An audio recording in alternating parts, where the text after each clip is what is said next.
Hello बच्चों, चलिए प्रश्न को पढ़ते हैं। इस पद्धति की पेयजल व्यवस्था पर्वतीय क्षेत्रों, मैदानी क्षेत्र अथवा पठार क्षेत्र से तुलना कीजिए। यानी पेयजल व्यवस्था की हमें इन तीनों क्षेत्रों में तुलना करनी है। तो चलिए प्रश्न की मुख्य अवधारणा पे बात करते हैं। के अवधारणा, पेयजल व्यवस्था में, पेयजल व्यवस्थाओं में पीने के लिए या आवश्यक कार्यों के लिए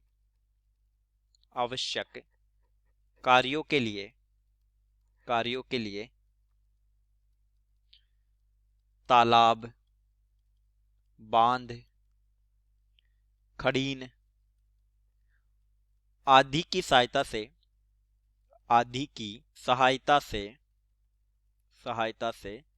जल संग्रहण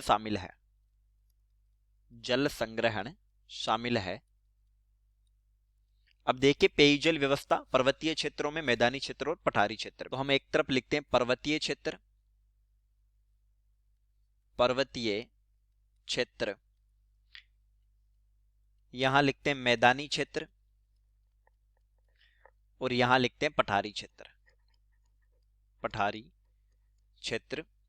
अब देखिए, पर्वतीय क्षेत्रों का मतलब तो है जैसे लेह लद्दाख के क्षेत्र, यानी जो समुद्र तल से ऊपर होते हैं, समुद्र तल से ऊपरी, जैसे लद्दाख क्षेत्र। तो इन क्षेत्रों में जल संग्रहण के लिए क्या किया जाता है? जल को बांस की नलियों की सहायता से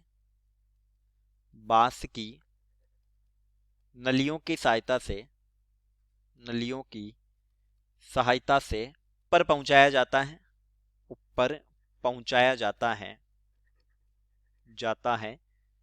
दूसरा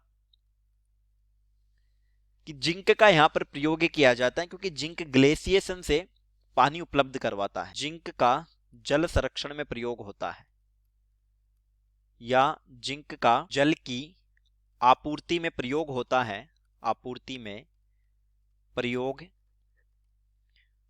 है। अब एक क्षेत्र है मैदानी क्षेत्र, जैसे राजस्थान के जो रेतीले स्थान है वो मैदानी क्षेत्र है। इन क्षेत्रों में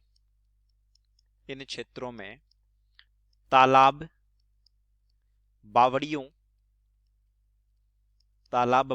आदि की सहायता से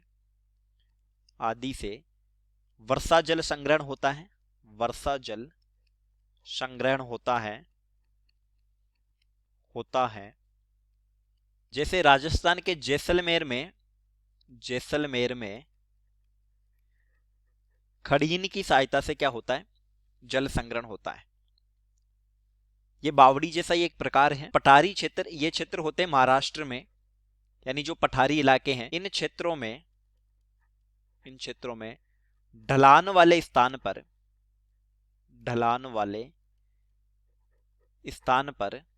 भंडार क्षेत्र तैयार करके जैसे जोहड़ भंडार क्षेत्र तैयार करके नदियों के बहते जल का संरक्षण होता है। नदियों के बहते जल का संरक्षण किया जाता है या संरक्षण होता है।